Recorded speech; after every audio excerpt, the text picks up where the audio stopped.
Who you got?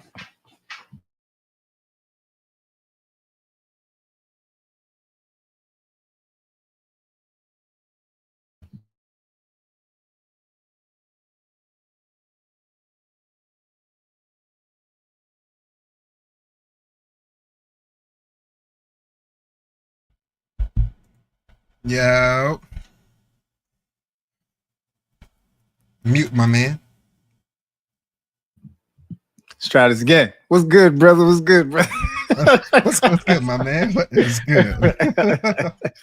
I was like, that's what it feels like when you be talking and the shit on. That's what it feels like. Yeah, it's it's usually funny. me. It's funny because wifey just gets her usual beverage before we go live, but this time around she had 2 cups. So I had questions like, why you got 2 cups this time around? I don't know. I guess she knows it's gonna be a long show too. So who knows?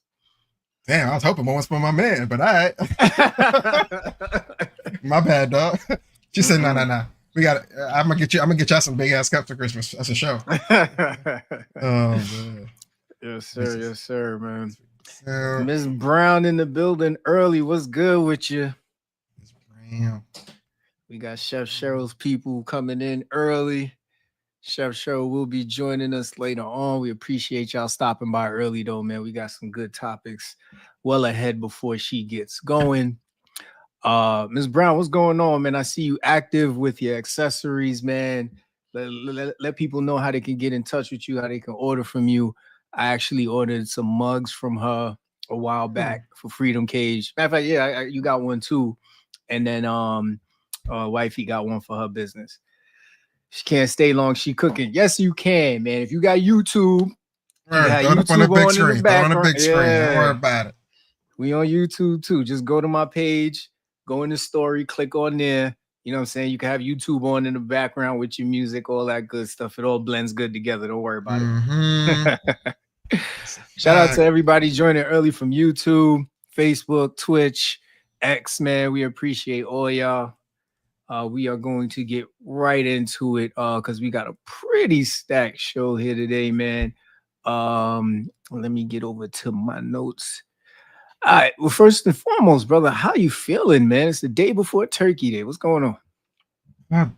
Yo, W energy. Feeling real good. Like I got nothing to complain about. Mad happy when it smells, when the foods is back. Yeah, this is when big back niggas like me come alive, baby. We outside. We taste testing everything, making sure everything got enough this and that, enough that and this. You know what I'm saying? But pretty good, man. Can't complain. Positive vibes for sure today.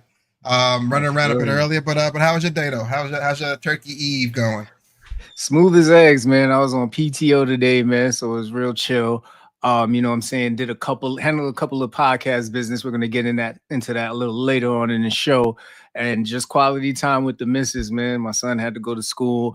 He had a little trip or whatever, so we got some time to relax, catch up with some shows, do our thing, man. You know what I'm saying? Keep the spice going.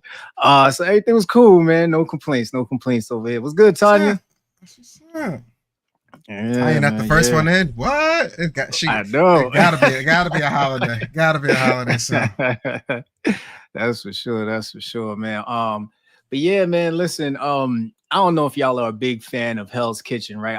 I watch Hell's Kitchen a lot, and for the first time ever, when a contestant was actually getting kicked off the show, they actually stopped at the door for a minute, and it was funny because you seen all the contestants kind of looking at the door like, yo, is she about to spaz out? Like, what's she about to do?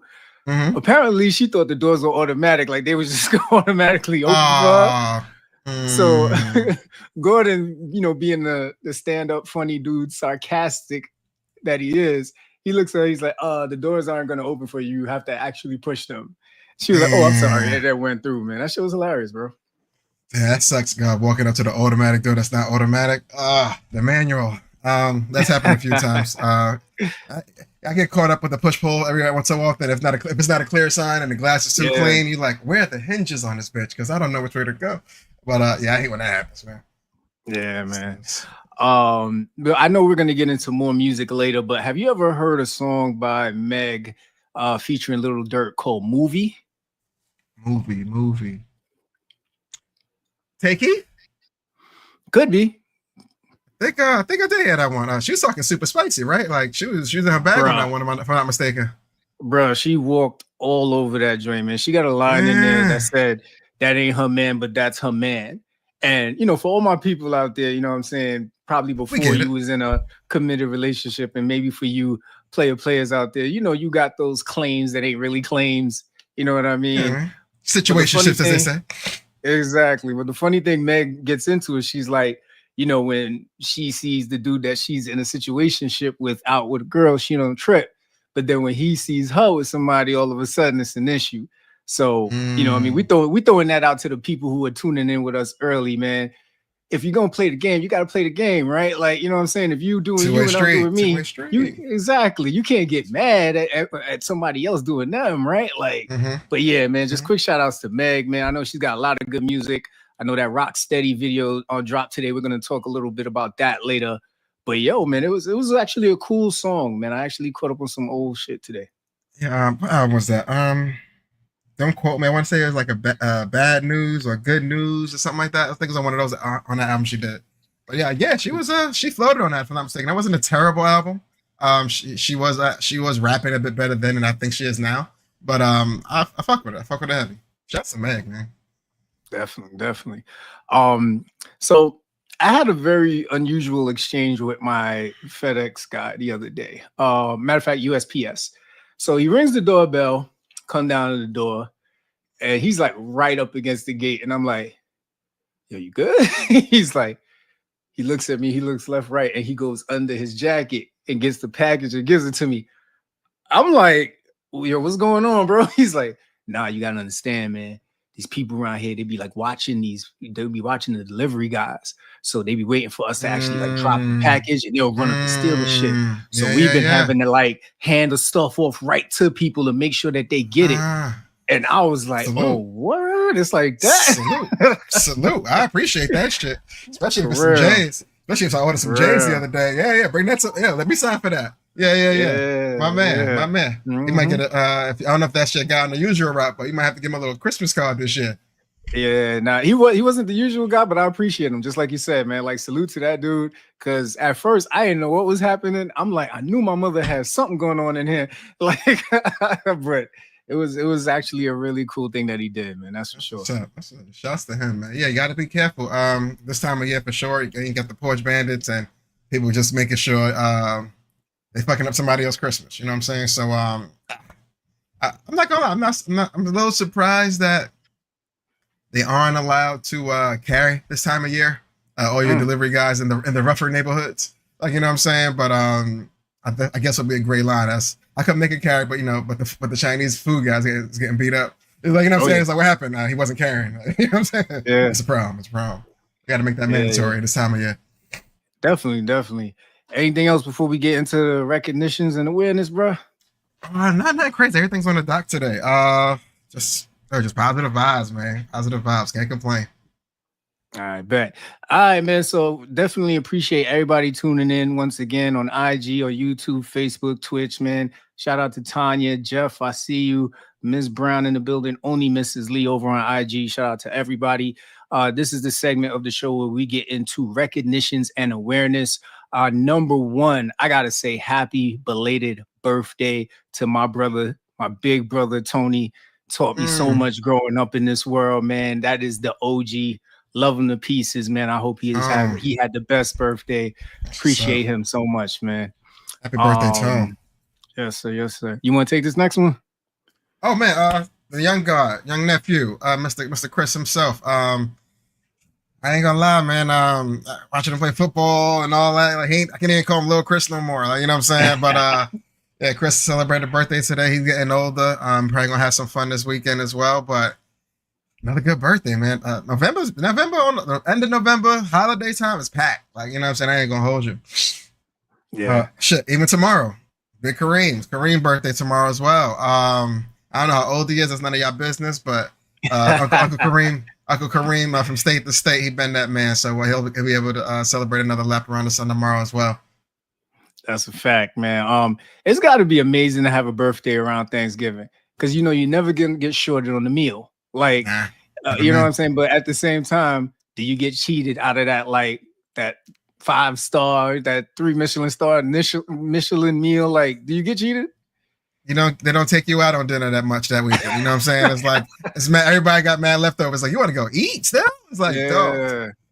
I know y'all ate yesterday, but today's, you know what I mean? So hey, if you have to choose your birthday being on Thanksgiving or Christmas, though, I'd rather choose Thanksgiving. I don't know why I take Christmas. Yeah, you only get one gift, right? Hell no. See, I feel like there's a bigger caveat with Christmas getting more gifts than getting more food on Thanksgiving. You know what I mean? Like I feel like I could finagle a bagel on that one, man. I don't know.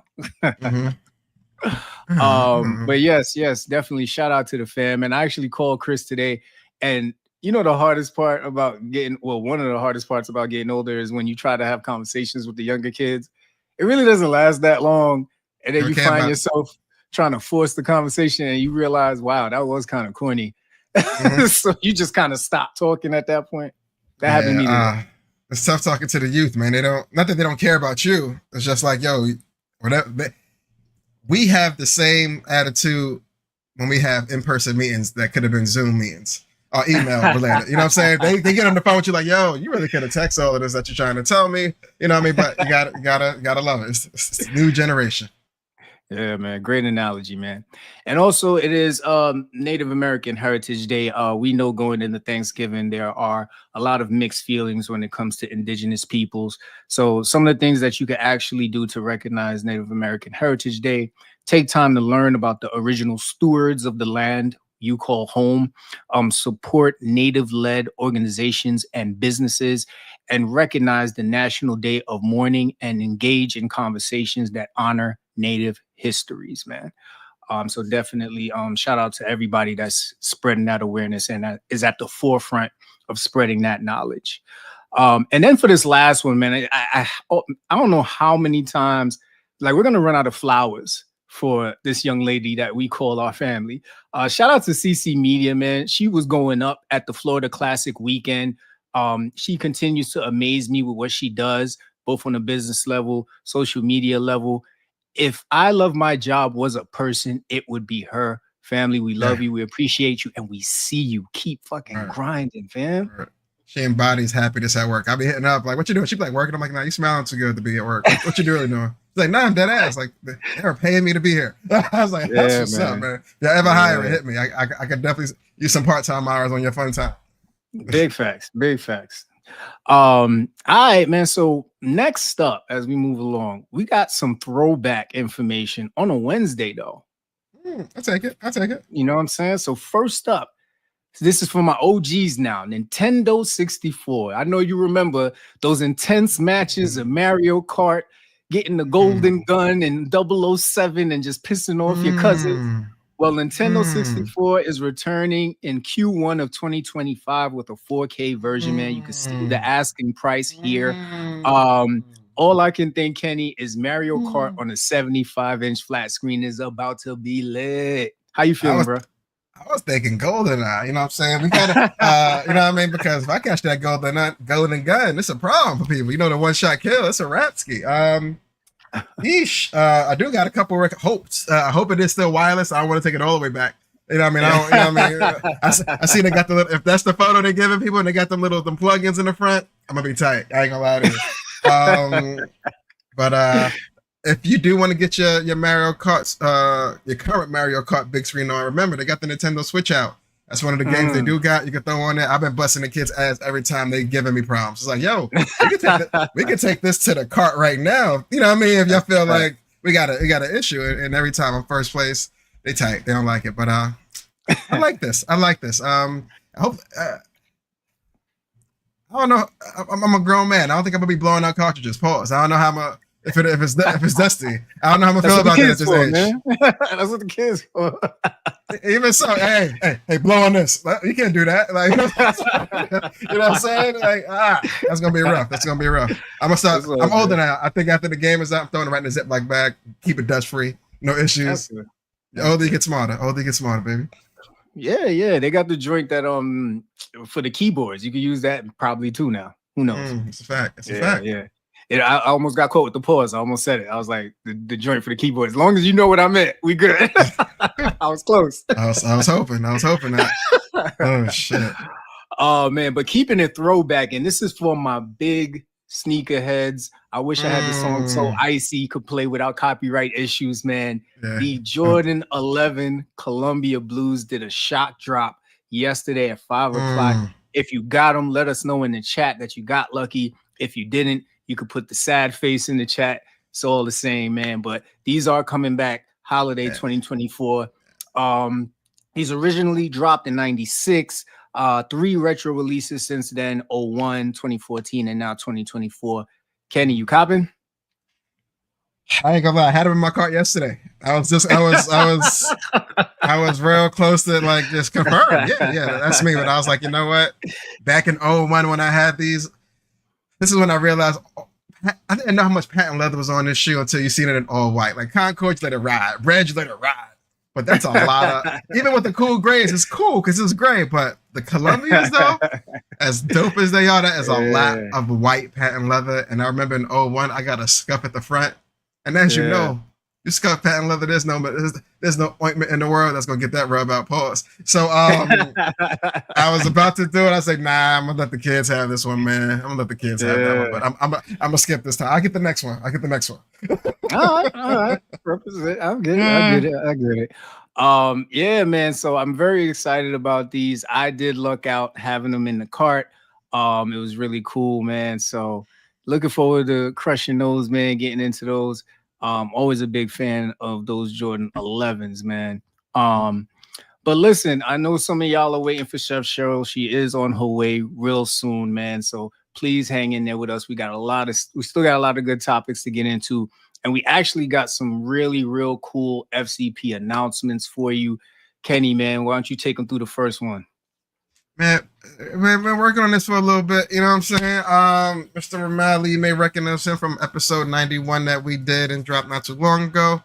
But got a lot of good feedback. So he's gonna move on, and I think he has to keep spreading his word with the Economic Empowerment Podcast. We dropped a cool little prelude vid that came out the other day, just kind of introducing the show and what you can look forward to. But next Tuesday, man, episode 1. It's going down. It's going down. Yes, sir. Yes, sir. And if you have not checked out episode 91, man, after you leave here, or if you're on YouTube, make sure you subscribe. Do not leave here without subscribing. If you're on here, I see y'all on here. All right. If you subscribe to our YouTube channel, as soon as the episode becomes available, you will be notified, man. Really looking forward to this. You can also check out episode 91 and get a gist of what Ramel is going to talk about. Great information. Sure. And I've heard nothing but great things about Davon Reeves. So I can only imagine the conversation that these two had about crowdfunding. But I think, Kenny, I love the disclaimer you gave. Let's give them that before they start tuning into this. Listen, man, please do your research. This is not financial advice. It's just letting you know that there's other opportunities out there for you if you do your research and invest properly. But tune in and find out all those gems for sure. For sure. Absolutely. So if you go to Freedom Cage Podcast, under the podcast section, you'll see Economic Empowerment. And you could check out the promo video we did, man. It's really cool, just getting you ready for all the exciting content that's going to be coming with that podcast. And then, man, spring of 2025, man, silently growing. If you are following that page on IG, right now it's just, quotes, motivational, deep reflective thinking, things of that nature. What we're going to do is start to take those thought-provoking quotes from yours truly, Senor Lee, and they'll take the shape of conversations with insightful guests who are also silently growing in their own way. So I'm really looking forward to bringing these conversations. I'm super excited about how the FCP brand is starting to expand. So if you are out there silently growing, reach out to us, man. We want to hear about what you're doing. Raina, if you're still on, me and you had a conversation, Miss Brown. I'm going to have you on here to talk about what you got going on. Shit. Miss Brown been ducking me for a while. She's like, I just want to make my money and just chill. Nah. You got to come spread the news. Or you got to come. you got to go chill in front of this camera real fast. Mm-hmm. That's what's up. Let's go. Big things for the FCP. Definitely, man. But yeah, man, very excited about next year. Very, getting ready for all of that, man. Oh shit, Ms. Brown said she's working on it for 2025. All right. Right on time. I love it. Appreciate it. Appreciate it. Appreciate it. Oh man. So while we wait for Chef Cheryl to make her entrance, brother, Mm-hmm. it is about to be Thanksgiving. So let's Yes. talk about what are you thankful for, Kenny? Sounds cliche, but it's the kids, man. It's always the kids. Thankful for the family as always. The love, the support, the fights too. You know what I mean? I appreciate them, even when they do have the quick fights. So the quick fights, it's nothing crazy. It's nothing crazy. The kids is always. If it wasn't a challenge, it'd be kind of weird if it was too smooth. You know what I mean? So definitely the family, the wife, the missus, the rock. She continues to hold it down. Super thankful for that. Couldn't do none of this without her. And I think I was just telling her earlier today. I was like, yo, me and you went our way, and like, I would want the kids to choose you. Like, I would choose you in the split. Yeah. And I don't think splits work like that. You know what I'm saying? I'll be like, all right, I'm gonna go tell these kids they got to work their way. I don't know what they're gonna do, but for sure, family, you, the FCP, super thankful for that, everything that it's doing, that is blossoming into. 2025 looks to be a big year going forward. Episode 100, we're getting there soon. A lot of milestones. It's a lot of stuff going on, man. What else I'm thankful for? Hey, yo, I didn't get fired. Yo, that's a good thing. You know what I'm saying? Hey, the checks are still coming. No issues there. Everybody's happy. Everybody's content. Can't complain about that. But health is still a good thing. And that's my gym barometer. When the doctor keeps telling me, so hey man, that's what I'm falling on, unfortunately. Every time I go to the doctor, he's like, he checks everything. He goes, "Oh, you're doing pretty good." Like last time I went to the gym, I'm like, "Oh, it's been some time." He goes, "All right, you know, you might want to hit a treadmill, but other than that, you're doing all right." I'm like, "All right, I'll take that. I'll take that every time." You know what I mean? But thankful for the health, wealth, all that good stuff. But yo, I'm just looking forward for a new 2025, my good man. But what about you? What are you thankful for on this Turkey Day Eve, my good man? Oh man, a lot of what you said, man. Definitely, my son is at the top of my list. I often get asked, you know what I mean, where do you find the patience, the fortitude, the just wherewithal to balance everything and still be optimistic and just seamless through it. And it's really just from when he was born through his autism diagnosis. I mean, he taught me everything about patience and understanding that even though it may seem like things aren't going to go my way, everything is still going to be all right if I just trust in the process and I dive all the way into it. And you know what I mean? Everything. And now the fact that he's getting older and we're bonding so much, even though his mother hates it sometimes. But we have those deep conversations. We get to really talk to each other. I love that part. So I'm thankful for that. And then of course, you know, he's not here without her. This house is not a home without her.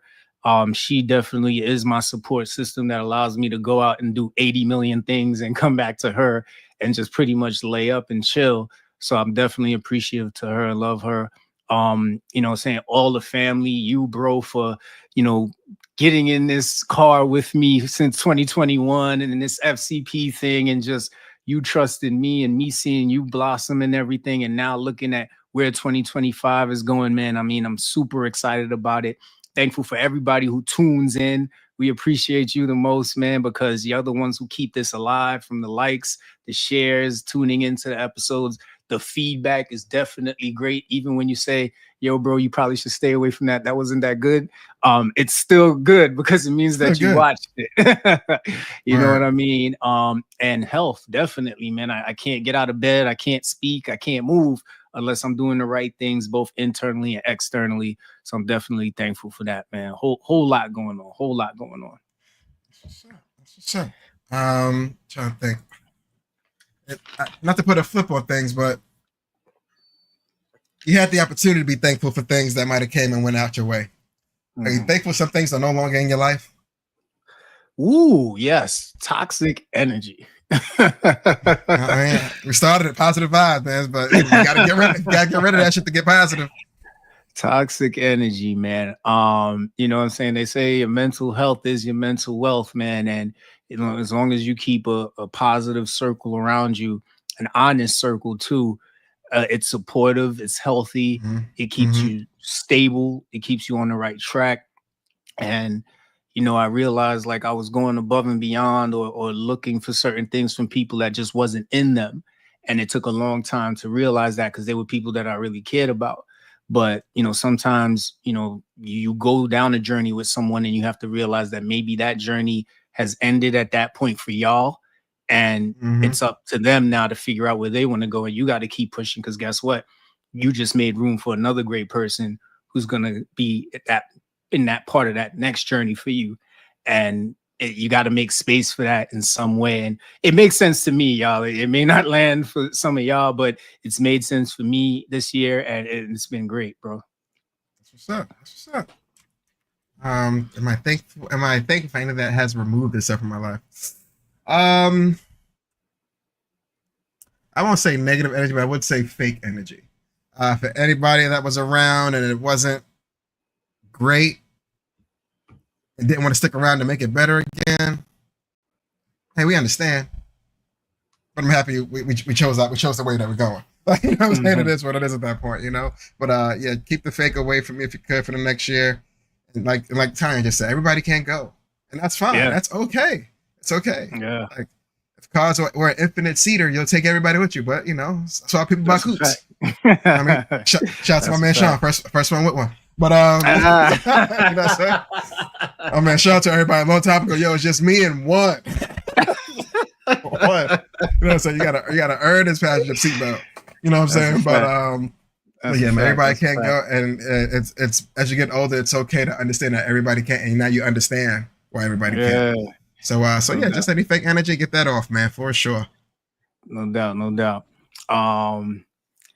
All right, looks like Chef Cheryl's about to enter the studio any minute now. We appreciate y'all hanging around, man. Let us know what are y'all working on right now? Are you prepping? Are you sipping while the cooks are prepping? Right. Or are you just what's your job? What's your job? What's your job till midnight? What you doing? Me personally, I'm a taste tester / sipper. Like I'm not here. I'm not doing too much. I don't even want to touch the stove tonight, to be honest with you. You know what I mean? I don't want to be that guy at all. I feel like, not to be selfish, but I cook once a month all year long. You know what I'm saying? So I don't want to cook this month. It don't make no sense. But I don't want to get involved. So I'm sampling things. I'm making sure everything else is working out. But I am not hitting that stove personally today. That's a fact. Oh, Raina says she just finished cooking. Now she's sipping. All right, that means we got her for the rest of the time. And it looks like it is a perfect time because backstage we got the celebrity chef herself. Chef Cheryl's in the building, man. Let's bring Cheryl up and get into this conversation. Is that Miss Cheryl? That's Miss Cheryl. Yes, it is. Yes, it is. That will be me. That will be me. Hey, guys. How y'all doing? How you doing? I'm good. I'm living. Talking about living. Yeah. Let me tell y'all something. First off, Cheryl is fresh off the plane, y'all. If you did not know, Cheryl is fresh off the plane. We don't know if it was the PJ. We don't know if it was first class. We just know it was luxury because she was there. And now she took the time. She probably got like 8 dishes going on in the back, y'all. If you see smoke, just know she's built for this. Cheryl, we thank you for being here, man. We appreciate you. You're welcome. You're welcome. I'm a little jet lagged, but I said I had to be here. Oh man, I was hoping. No, we just hoping it's a smooth flight and everything worked out. That's what's up. No, let me tell you something. My aunt and my family, they got stuck. They're still in Mexico. I was lucky. Like I got out. I said, 12 o'clock. I'm at that airport. I lost my phone twice in the airport today. What? Yeah. And I mean, like minutes before my flight was supposed to take off. And I was like, I will not miss this flight. Damn. And I was at the airport like OJ jumping over stuff. I kid you not. Oh man. Like, I can't let you guys down. And my clients, they wasn't having it. They wasn't having it. Talk about big money on the plane, man. That was real. Big money on the plane. Wait, losing your phone is one thing, but finding it and losing it again? How did that? I left it at first. I left it at TSA, and when I realized I left it, I ran back to go get it. And then me being the crazy shopaholic I am, I went into a store thinking I'm gonna grab something before, the flight, and left it in that store. And the guy ran, looking for me. And I was like, and the funny thing about, I gave him the wrong gate. Damn. Damn. But thank God I ran right into him on my way, because he couldn't go through like the VIP gate. So he was like, and I was like, I'm here. That's what's up. I made it, guys. And thanks for having me on. No doubt. You notice how she subtly said the VIP gate. She just threw that like a layup. She threw that right over there. She threw that right over the shoulder. Right over the shoulder. Everybody can't go. We just let y'all know before. Everybody can't go. Yeah. I can see Cheryl now. Like, there's too many people in this section.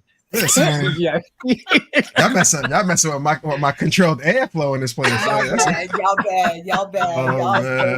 Oh my God, y'all terrible. But other than late flights, other than phone disappearings and showing up, how are you? Is everything good? How's your mental? Everything's good. My mental's good. Health is getting there. So thank God. I just got to be thankful, because I had a crazy year. But you know what? God saw me through. He brought me through this whole stuff. So I'm good. And I'm just grateful to, still be here. A lot of people ain't make it. But, I'm here to tell my story. So I'm here. Let's do it. Let's do it. Definitely. Gotta love them look at God moments, right? Tell me about it. So listen, Cheryl, it's been 2 years. 2 years since we had you on the show, man. Episode 37. Cater to you. Shout out to Mama D. She was there with you, dropping culinary gems. You know what I'm saying? During that episode. We still keep in touch. Yeah. I'm pretty sure Mama D somewhere chefing it up, and if she ain't got it, she gonna ask Kenny to go to the store for it. So any minute now, I'm just. We got Kenny on borrowed time, y'all. Oh, you already know. All right, just make sure you get that grocery list together, okay? You know it. But let's start with, for those who probably don't know you on here, let's start with briefly telling them how long you've been in the culinary business and where the love of cooking came from. Well, I've been in the business now, years. We can go back to before my daughter was born, and she's 23 now. So it goes way back, but it's been a struggle, but mama, I made it, So my culinary background is from my father, because my father was a culinary art chef. And my father was chefing it up all over New York, Florida, just all over the place. So, I get my cooking skills from him. And, and then just cooking for people and just loving it. You know what I mean? So I tell people, if you do not love to cook, don't do it. Just to say I'm making something, you know what I mean? So, so that's a fact. Yeah. And then I just started my business.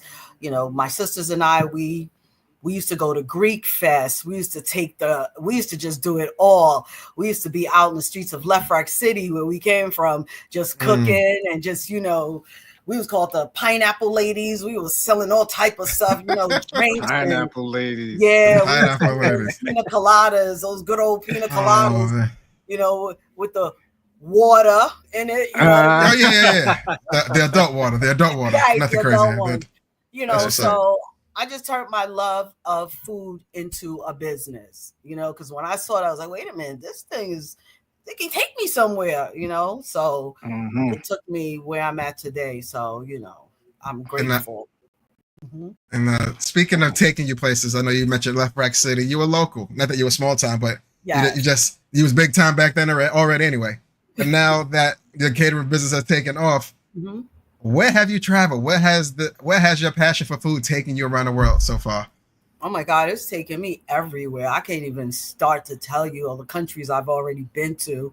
And, sometimes when I travel, I go places and I try to meet up with other chefs and stuff so that, we can share information. And even last night, I kid you not, I just met this girl. She was a chef. And when I was just telling her my journey, she just started crying. And mind you, she didn't speak much English. But then when I went to Instagram, I was telling her, she just hugged me. She was like, you know, keep in touch, please. And I was like, okay, I got you. You gotta get that Google Translate. You gotta get that app. Right. You know, but it's taken me a lot of places, you know. So I'm just grateful, you know. So no doubt. Are you on passport book number 2 yet? You know, actually, I was looking at my passport today. I was like, oh, I need I got one sheet. I got one sheet left. Damn. Stop it. Humble flex. No, I'm real humble though. I try my best, you know. Try. We love that. We love the modesty about you, Cheryl. I think that's what everybody loves about you. You walk in the room, you're real simple with it, and then you just be like, all right, give me the pots, give me the pans, give me the ingredients. I'm about to chef all this stuff up. Y'all don't know who I am, but y'all gonna know me by the time I leave this room. You know what I mean? That's what we love about you, man. So listen, you know, anybody that follows Cheryl knows that Cheryl is booked and busy, right? 2024, I've seen you do some amazing things, some of them front and center. But I gotta ask you, and I know you probably don't want to pick a favorite because you don't want to make none of your clients jealous. But 2024, what was the highlight order for you that you just kind of got that order and you was like, you know what I mean, like Chef Curry with the pot, like you was like, I'm about to make my masterpiece. Which order was that for you? That was for Ashanti and Nelly, and they're like, that was an amazing event. I mean, first of all, they're beautiful people, you know, and just the love that was in the room, it was amazing. And then, you know, I'm sitting back just watching them, just watching the room, and everybody's eating, everybody's happy. And Ashanti's like, yo, I'm greedy, I want everything. And then Nelly was like, listen, I need you to make me a couple of plates to go home. You know what I mean? So that was one of my highlights that I was like, yeah, this was good. And then just last week I did Rock Nation. So I'm you know, no invite. I got a hat. No invite. When they start sending me merch, don't worry, I got you. There we go. You know, and then, you know, my Nike clients that, you know, they're amazing, and you know, I just hit Estee Lauder, so you know, we doing a little something, you know. But my little something, little smidget, you know what I mean? Nothing to break the bank, but the bank don't break, you know what I mean? Nothing crazy. Just a little something. Just a little something. You know what I mean? Definitely. So over on IG, man, some people are, you know, first of all, they're wondering why you ain't taking them nowhere with you. You know what I'm saying? You be so booked and busy and traveling, you know. They're just wondering, you know what I'm saying? Can they get a t-shirt from Nike? You know what I mean? Can they get a little something, man? But it's nothing but love on the IG chat. Yes. You know, Rain is here, D's here. You know what I'm saying? Like, I see Angie in the building. So, you know, the usual love and supporters are definitely showing you your flowers on IG, man. And we appreciate y'all tuning in. Thank you, guys. I appreciate them too. Those are my girls. I appreciate them. You know, when I say come through, they come through. Yeah. So I appreciate everybody. I appreciate you guys, you know what I mean? Because you guys always support me, you know, whether it's on IG, whether it's business, you know, it's always nothing but love. So I truly appreciate you guys. We appreciate you. We appreciate you. But speaking of women and empowerment, so not reality, but sometime in today's comment, women in business sometimes do often get undervalued. How do you make sure that no matter who is ordering, they understand, listen, the price is the price? Listen, I tell everybody, I say, I don't care how much you order, what you order, right? Somebody said to me, oh, I hope you charge the Shanti and them up the wazoo because they got the money. I said, I'm not like that. I'm charging them what the price is the price. My services, these are my services. You know, I'm not going to start going up in my prices because of who you are. You know, I'm not going to do that because you don't get your blessings like that, you know, trying to say, oh, yeah, because I'm a upcharge because I know you got it. My price is my price. And then when they know, they like, yo, she's honest, we're going to call her back again. You know what I mean? And, you know, I'm not going to do that to people, you know. So I told my clients, they'll call me, friends will call me and say, I don't know if I can afford you. I said, of course you can. I'm the same Cheryl I was the other day, I'm just gonna say the same, Cheryl. You know what I mean? Uh-huh. It's always gonna be love. I'm never gonna say, "Oh no, I can't. I'm gonna charge you X." The price on the menu is the price I'm gonna charge you. I don't care who you are. You know. Yeah. So, No, I respect that. 10 toes. We appreciate that. 10 toes. Definitely, No. definitely. Little bonus question in there. Do you find yourself having to explain inflation to people? Because some people feel like eggs still cost the same price they did 5 years ago. Yeah, How does that go? I tell people all the time, you know, yesterday's prices and not today's prices. But the price is the price. I've been charged. Let me tell you something. I'll tell them, like, listen, eggs, just last week, eggs went up again. Yes. And you're like, what is going on? Yeah. Eggs, like, oh, come on. You know what I mean? And some people, I'm going to tell you, some people just want everything for nothing. Yes. And they will try to lowball you as much as they can. We're trying to get rid of that. We're trying to get rid of that negative energy as we speak. We don't want that going into next year at all. Respect the menu. You know, because I tell people like this, listen, if I give you a price and you say, oh, well, you know, but can you, and you tell them, you have to break it down to them. I have to go shopping. I don't just go to one store. I got to go to 3, 4, 5 stores because I know where to get the bargains from. And then once you get the stuff, you have to prepare, and you have to deliver. Like, come on. Especially. Man.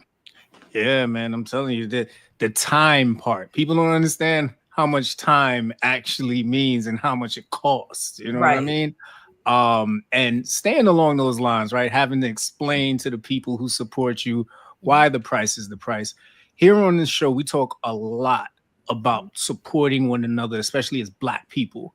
So I have 2 questions. Keep talking. I got to turn the stove off. Oh, see, that's what I love about it. Real time. She busy. Real she busy. time. Booked and busy. This is the definition of it. Real time. Tell y'all, man. Only on FCP. That's the only way y'all get real time cooking, man. She gonna bring us the finished dish so y'all can take a look and take notes, right? All right. So 2 questions for you on this. Number 1, what does support look like to you? And then number 2, why is it so important to support Black women-owned businesses, let alone women-owned businesses at all? Well, it's important to support Black-owned, women, because we have such a hard time trying to make it in this business. Because remember, back in the days, chefs were just men. So, it's like just being a woman, we faced a lot because, we've come a long way. We directors now, we got our own businesses going and we got a lot going on for us. We're not sitting back in the kitchen with the scarf on our heads. I mean, we juggle a lot. So I would encourage everybody to just support Black women because we are the backbone of, yes, you men, okay, we're the backbone to a lot of businesses, so it's just so important that we see women in a different light than just seeing them as the mother, the provider. We're business women. You know what I mean? We are people that we want to be out there. We want to stand out. We want to make our voices be heard. We want to let your guys know we can do this too. So you got to support, you got to support your Black women. You have to support your Black women. You got to support Black businesses. You know what I mean? And women, if you got a business out there, stay on your grind.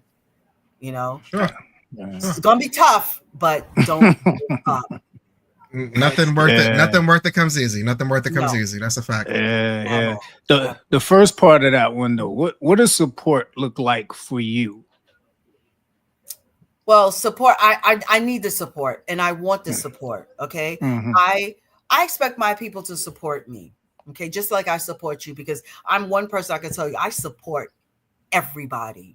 No matter how big, how little it is, but support is very important because you have other races that really support one another. And that for me is a really big thing. You support me, I support you, and we support others. And, we just bring it together. But support is very important. If you don't have support of your friends, your family, what do you have? You know what I mean? It's a fact. You need support. Piggyback. Sean, what you say? Yeah, we literally talk about that all the time. It's like you'll have the friend who's got the catering business, you'll have the friend who has the clothing brand, somebody's really good with technology, and it's just like everybody's just not working together, not pooling their resources out here supporting these other people who are charging astronomical prices. It just never makes sense to me how people just can't come together and make it work. But for those who do, salute to you, man, for real. Well, For sure. I've met and I've run into a lot of female chefs, right? And whether through IG, Facebook, and I reach out to them and I say, hey, just on a whim, like, hey, how you doing? You know, my name is Chef Cheryl, and I just explain my story to them, and I'll tell them, listen, I have a lot of business, and sometimes I cannot fulfill everything. I'm trying to bring some chefs in that I can throw business to. And you know what I do? I don't charge them. Some people are like, oh, you know, you need to charge your finest fee. No, I'm not going to do that. Definitely not going to do that. You know what I mean? I'm going to, because if I'm trying to help somebody grow, I'm going to support you, and I'm going to do it because I want you to win just like me. Someone said, well, you just giving away your business. No, I'm elevating someone else and helping them because someone helped me. You know what I mean? So this is what we're supposed to do. We're supposed to pass the baton because it's going to come around full circle back to everybody eats. Everybody eats. You know what I mean? Everybody eats. So we gotta eat. If I meet a vendor that's doing, you know, like my sister is a vendor and she's a decorator, so I refer her all the time. One of my best friends is a bartender, so I refer her to bartending. You know, then we got Sean over here who's our media person. You know what I mean? So I'm bringing him in. You know, and I'm just trying to make sure that everybody eats. Okay, because if we got $1, you're gonna get 25. You're gonna get 25. And that money's going to just keep circulating amongst us. You know what I mean? So you have to support one another, you know, support everybody else. Why not? Too. Oh, man. Piggybacking off the support question, there's always been this saying that goes around. If you can't help me win, then you don't want to see me win. Right. Do you agree or disagree with that? Well, you know, I mean, sometimes you just got to just let go and do what you got to do. You can't take, you know, that too hard.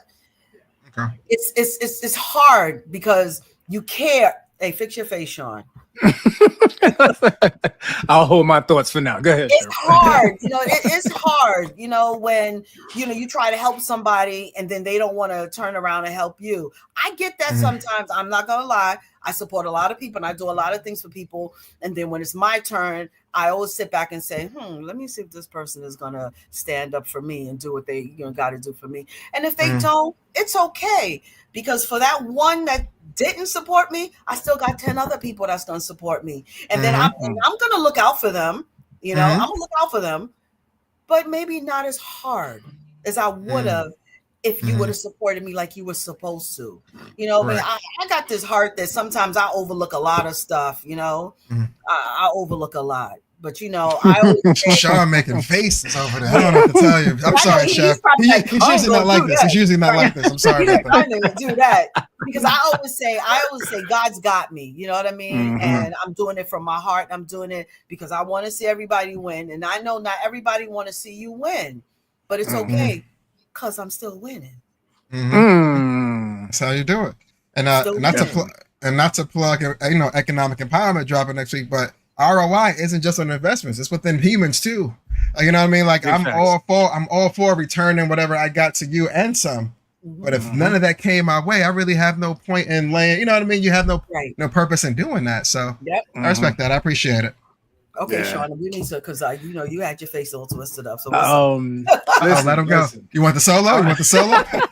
give me the solo shot. Give me the solo. Oh shit! He did it, y'all. He did it. Here we go. All right. So listen.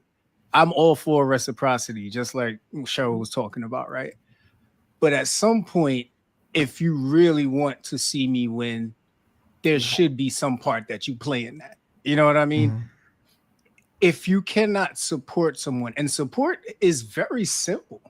Sometimes it's as simple as sharing something. Sometimes it's as simple as giving advice on something. It could literally just be showing some sort of interest in this person that you claim to have a good relationship with, that you claim the one to win, but you're not trying to help them win. And I'm not saying you need to actually film the podcast for me. I'm not saying you need to give me the script, give me the marketing funding, but I'm saying get engaged a bit, because what tends to happen with people is once you get to that moment, right? Once you become that Chef Cheryl, once you become that Ramel Lee, all of a sudden now everybody wants access. And that's when you got to tell them yesterday's price is not today's price. You didn't help me win. So now that I'm winning, it's different now. It's always going to be different. So if you got a person that you really want to see win in this world, help them win.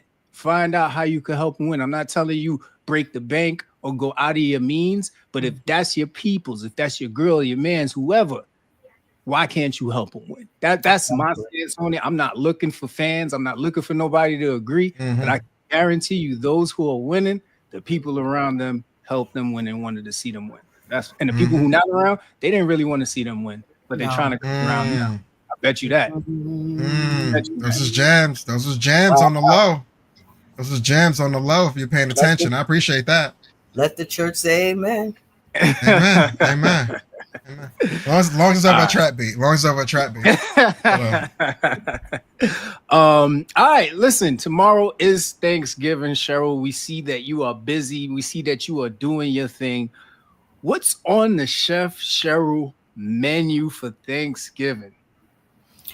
Well, actually, I'm going to tell you. So this year I decided not to cook Thanksgiving dinner for my family and not to, clutch your pearls. And we didn't even plan that. We're just my stars.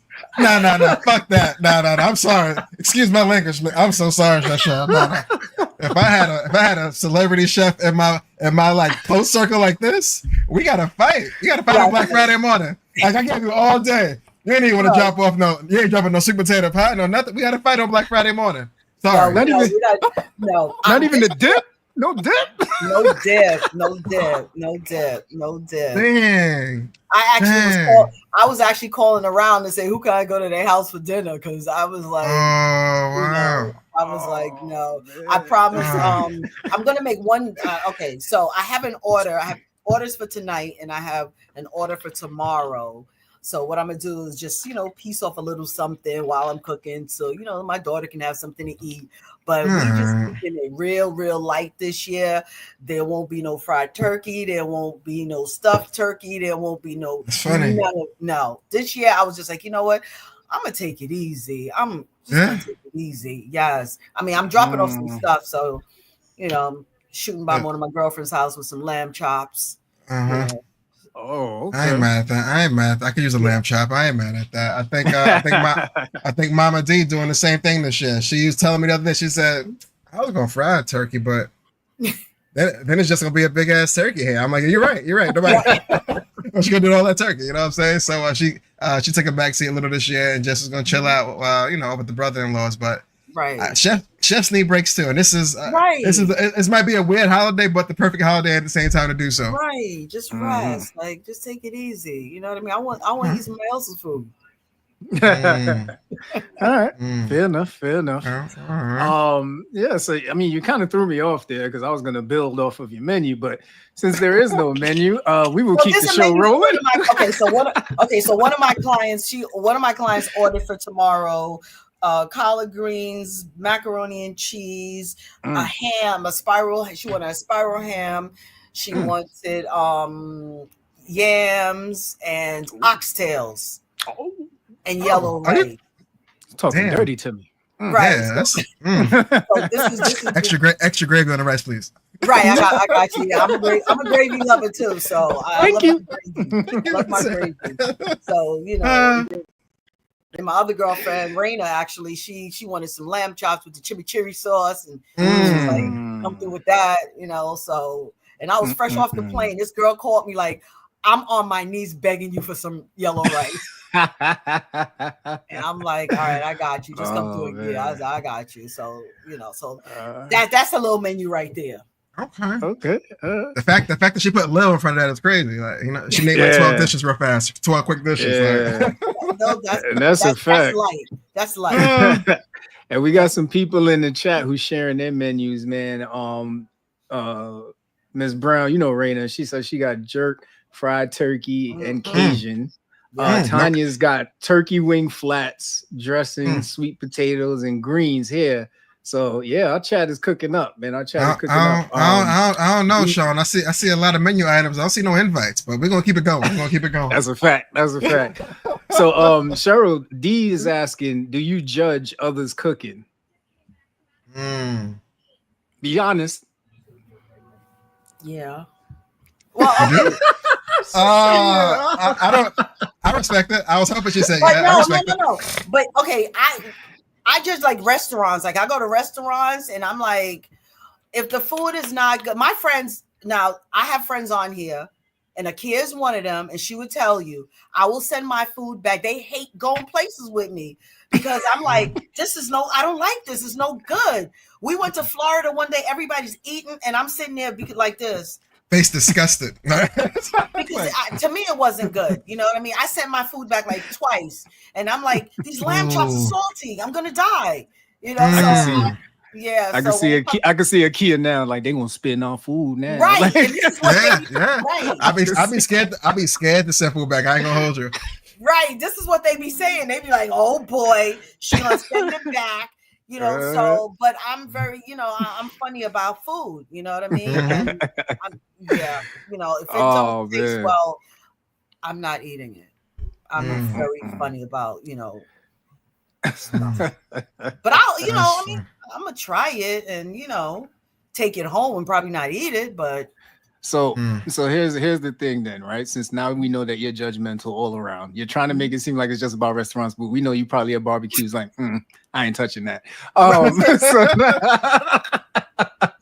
So is there a dish? Is there a dish that for family events that the whole family's like, that's Cheryl's dish? Why is, you know what I'm saying? Auntie Niecy coming up in here thinking she can make that. She knows that's Cheryl. Is there a dish that they know not to touch when it's a family event?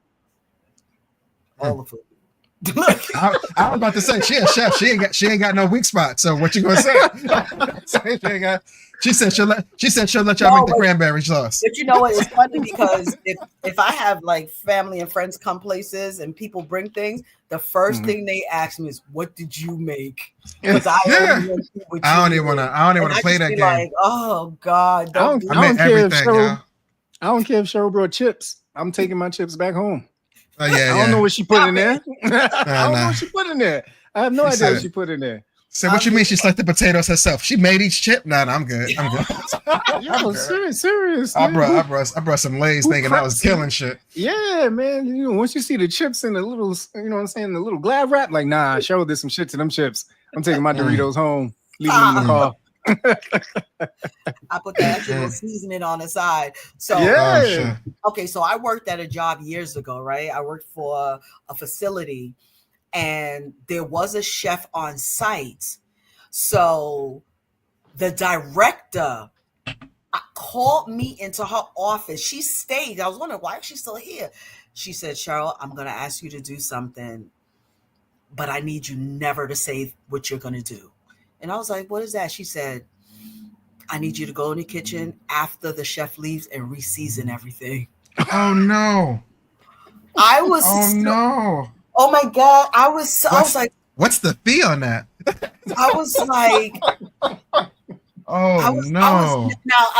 I wasn't a chef. I was a direct care worker at the time, but I was working in the facility and they knew I cooked. You know what I mean? So she was like, I just need you to do this, because I had cooked for the director before. So she said, I just need you to. We have too many important people coming here tomorrow. Like, I felt so bad. So can you sprinkle some Cheryl magic on everything back there? So she asked me to go re-season, and then, I was like, oh my God. So the next day when the chef came in, I went in the kitchen. I go, do you need me to help you put something in the oven? So I was just grabbing stuff and putting it in the oven before she noticed anything looked different. Right? Smart. Once they started serving, she's standing there. She's like, yeah, they really liked it. She felt, oh no. And I'm sitting in my head like, God, don't kill me, please. And she was so proud of it. And I was like, I felt so bad. Like you ain't put your hand on her shoulder at no point throughout the evening, like baby, you know this ain't all you, right? no, I let her live. I gave her that. I let her live. I let her bask in that glory. Big. That was big of you. That was big of you. That stays here. I took it. I'm taking that to the grave. I'll never let her know what happened that night. Oh man. So I got a funny question for you before we show you this next picture. So I know you do a lot of like private events. Have you ever done like something for like a couple? Yes. Okay.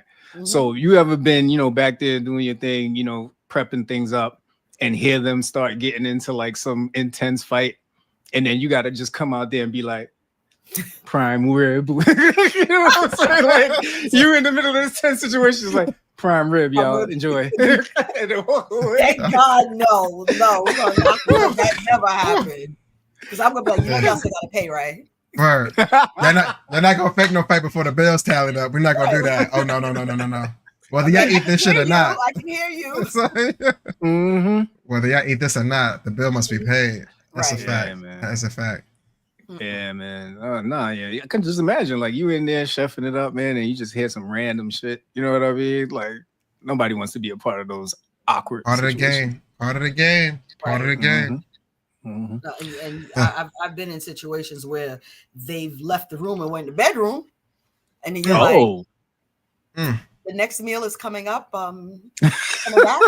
She said, do you want? Would you like to go boxes for these desserts? Like, damn, what do we do here?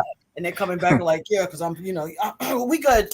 What's next? I'm like, did you wash your hands? Word. You got to pray all over again. I know you prayed earlier. You got to pray all over again. That's a fact. That's funny. That's funny. All right.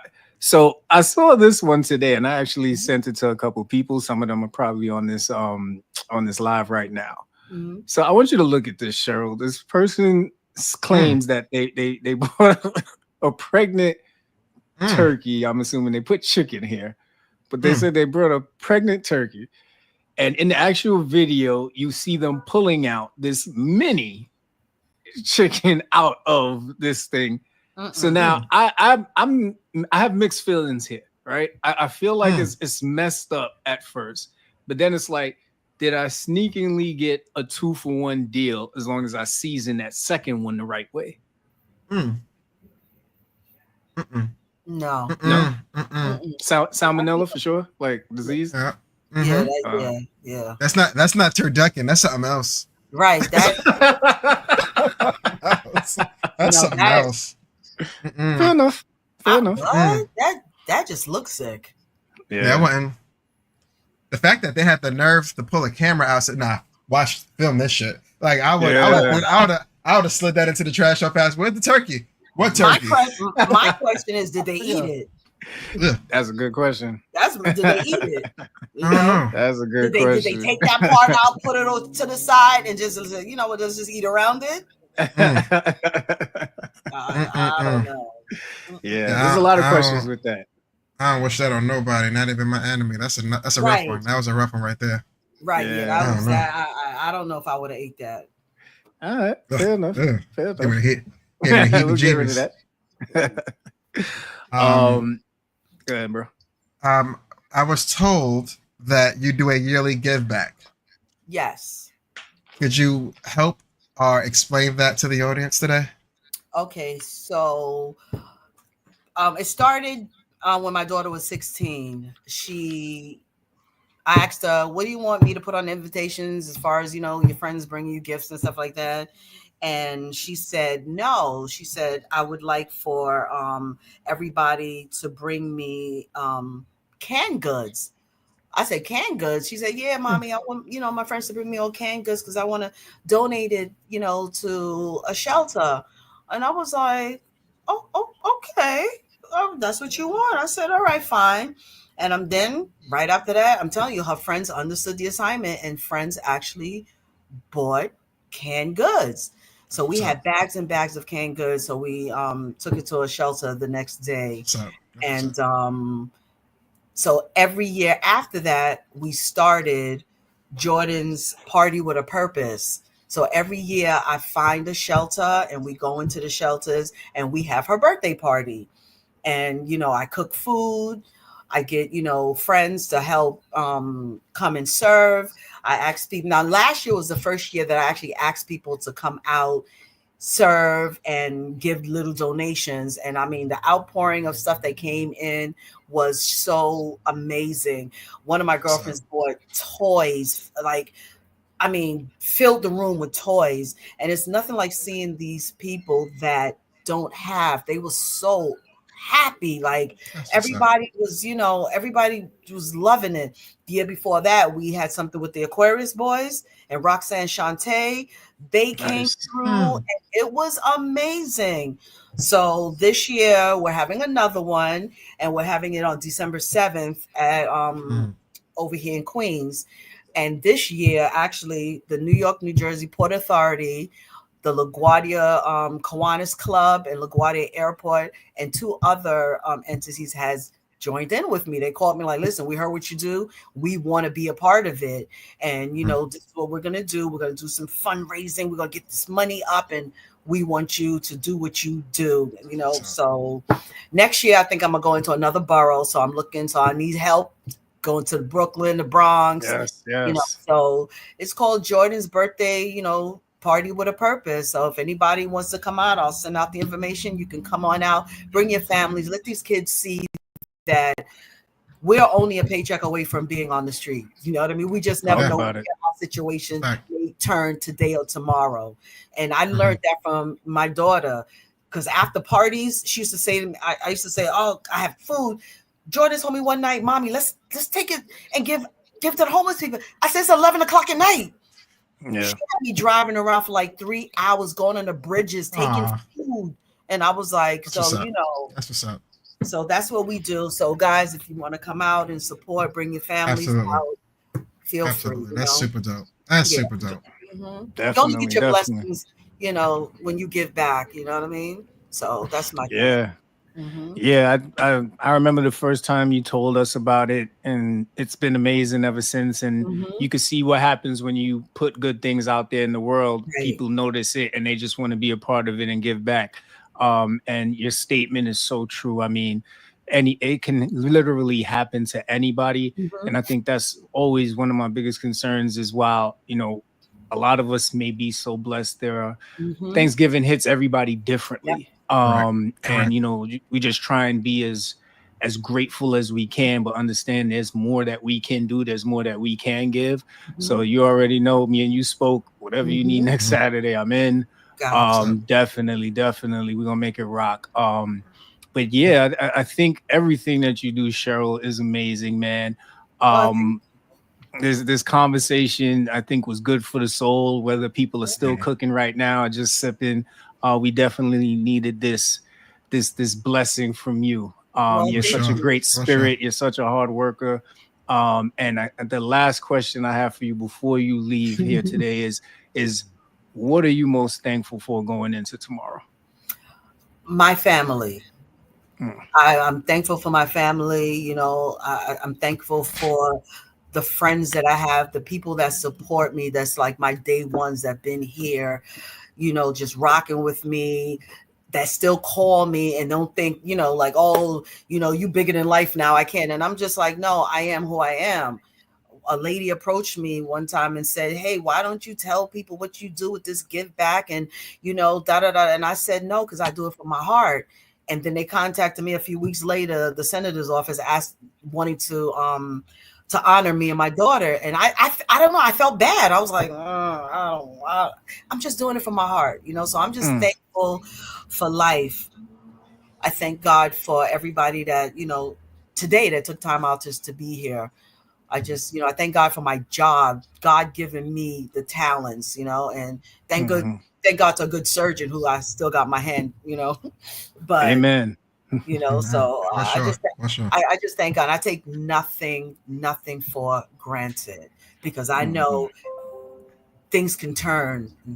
We never know what's going to happen tomorrow. So I'm living for today. That's why I tell people when they say, oh, you was on vacation. I said, because I live for today. I'm not going to wait until tomorrow and next week. Just put it off. If I have time, I'm getting on a plane and I'm going somewhere. You know what I mean? What's up? My mom's Yeah. death taught me one thing: when you die, you leave it right here. Yeah. Nobody's gonna fight over nothing I have. You have to take the pots, but you ain't gonna take the money. I'm gonna spend it all. So I'm thankful, and I thankful for you guys for always supporting me. And I love you guys. Love you No back, doubt. Chef Cheryl. No Love you back. doubt. That's a beautiful thing when you pour everything into your kids and your kids give you even more back. That's amazing. Yeah. I just got one thing to that, not wanting to talk about the great things that you do. It's okay to be humble in your accomplishments, but we need to be a little louder about awareness, because sometimes people don't know. Therefore, they don't know how to contribute, how to donate, how to give back. So we can find the calmest ways to be loud about that awareness, because there's so many people doing great things in silos. And imagine if we all found each other and did it together. Right. So that's why last year when I reached out to you, I said, Sean, listen, I need a shelter. I need, because I want to do this, and we want to start doing more things. We don't want to just do it for her birthday. We want to do it for like Mother's Day. We want to, do it for Father's Day. We want to do it, Easter. We want to just do more things that we can just give back, because if we all collectively pull together, oh my God, let me tell you something. These people in shelter were so happy. They're like, wow, and that said, and the food is good. Right. You know what I mean? And they were happy. Like, the last shelter we did last year, they offered my daughter a job. Oh, that's what's up. They was like, we want people like you. We need man like to come in and help us. And so it's a blessing. I just hope that more people get involved and not feel like it's not my problem, because you do have some people that feel it's not my problem, but it's all our problems. Absolutely. Yeah, absolutely. Yeah, man. Listen, if you are not already following Cheryl, make sure you follow her at I Am Chef Cheryl. She's amazing. You can go check out some of her work. You can go check out some of her trips. She does, you know what I mean? She has fun as much as she works hard, y'all. So if you want to see somebody play hard and work hard, go to her page. Make sure y'all show her some love. Don't forget to subscribe to our YouTube channel before you leave here. But we appreciate you, Cheryl. We know you are super busy, so we are gonna let you get back to whatever you got going on, man. Thank you so much. Just one more thing. Oh, sure. Go ahead. No raisins in the potato salad. Going out the door. You're not coming in the house with raisins in your potato salad. That's going to stay at the door. Okay? I'm telling y'all. Leave that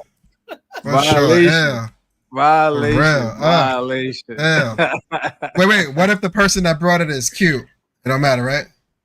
No raisins in the potato salad. Cool. Just making sure. That's when you bring the liquor. If you're cute, you just bring the liquor. Stay away from the food if you're not good with it. But there will not be no raisins. I've seen it, and I'm like, what is this? It looks like roaches.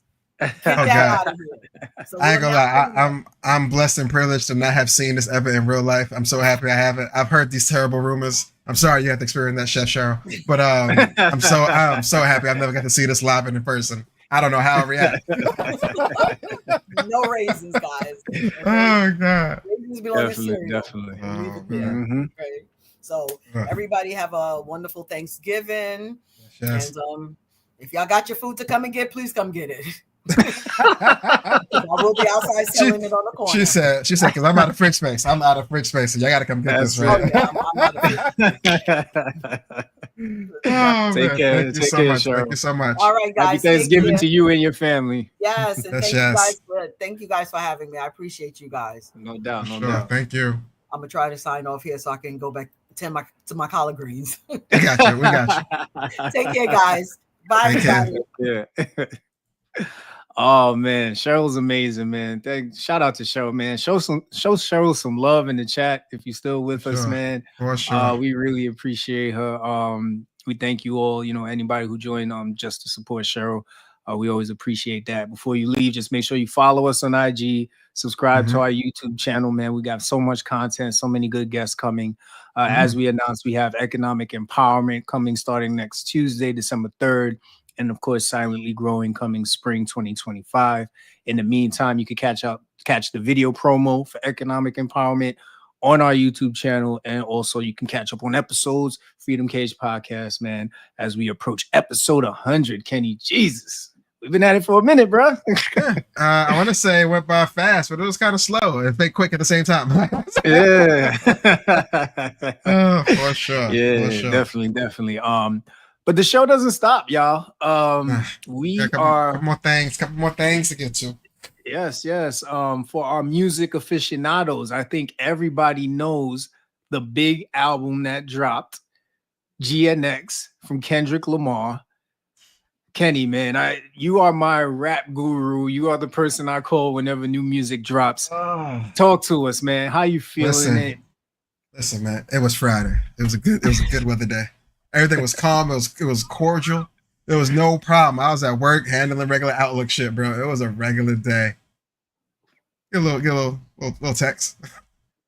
Oh, catch you drop new video. Say, oh, he always dropped some cool stuff. You know what I mean? At work, you don't really got time for it. Mm-hmm. About 15 minutes past, I get 2 more texts. Say, hey, man, it's not just a video. This nigga got 12 tracks out. I was like, oh, y'all crazy. He ain't dropping no album. Open title app. This nigga got 12 tracks. Like, you know what I'm saying? And then I press play. Oh, man. Like, I ain't gonna lie. Like when the Spanish like mariachi shit started the album, I threw my whole shit off. I said, nope, not doing it. Can't do it here. I can't do it here, yo. I said, yo, I'm going on lunch break. It's like, Ken, it's 10:15. I'm going on lunch break. I gotta go do something else. But it was cool that, to have a cool little Friday unexpected album. It made the day fly by. I got a ton of little notes from it, but where were you? What was you doing when it dropped? You know what's funny? I saw a bunch of notifications online, on socials, but I really didn't pay attention to it because this weekend, man, I was locked in on some work stuff and just trying to hang out with the family. I know we had our first recording for economic empowerment, so was just kind of locked into that. It wasn't until Monday morning I actually got to check it out. And just like you, I was in the GNX bunker, just appreciating everything from track 1 all the way to track 12, man. So let's start with Whacked Out Murals, brother. How you feeling about this first track? I liked it a lot. Oh man, it was a lot going on. It wasn't too much to digest the very first listen. I was just like, is this a diss song? Is this a happy song? Is this a revelation song? Are there any Easter eggs in here I need to go research? Like, you know what I'm saying? Like, because Kendrick is a very mysterious kind of dude in that fact, but he's very meticulous in what he does as well with the craft. So everything that he does for a reason. Everything is not just done to be done. You know what I mean? But there were a few Easter eggs that I'll get to that I did see throughout the weekend. But I was super impressed on a Friday. Like I think mainly because it was unexpected. It's Kendrick, and he's putting his size 6 like Timberland boot on the neck of the game again. You know what I mean? Yeah. But it was really good. CC took it right up my very good piece of art. It was really good to experience. But the title, the intro, the walk up morals, it was dope. Like the beat change. I just appreciated it. It so much, bro. I appreciate it. Really did. Yeah, man. I feel like the whole album just paid homage to 90s hip hop and R&B. Felt like I was on the B41, man. If anybody's from Brooklyn, Flatbush, Brooklyn, I felt like I was on the B41 listening to my Walkman on the way to Kings Plaza. You know what I'm saying? From the references to Nas, Luther Vandross, Biggie. I mean, he definitely walked us through 90s hip hop. But sticking with Whacked Out Murals, man, the talk of the town was the infamous line referring to Lil Wayne. Do you think the lines that referenced Lil Wayne were overhyped? I do think they were overhyped. I do understand why everybody thought that. But what killed that for me was like the very next bar, or maybe the bar after that, he also kind of threw a jab at Snoop. And I know if he's bringing Snoop and Lil Wayne up in the same light, as far as the same verse and same cadence and everything, I don't think it was a malicious intent. You know what I mean? They were just kind of being a bit retrospective and letting everybody know how he felt at the moment. I mean, I let Nas, Nas, one person that said, congrats on locking in the Super Bowls as the first hip hop nigga to headline at Dolly. You know what I'm saying? Like, He thought more people would reach out, but I guess everybody didn't, unfortunately. But I do think the internet was just looking for anything to kind of cling on to, but that was when they should have let slide. I don't think it was really coming that way, on that. I agree. Kendrick has been a stand-up dude his entire career, so I agree with you. I think it was just lyrical art form, just paying homage.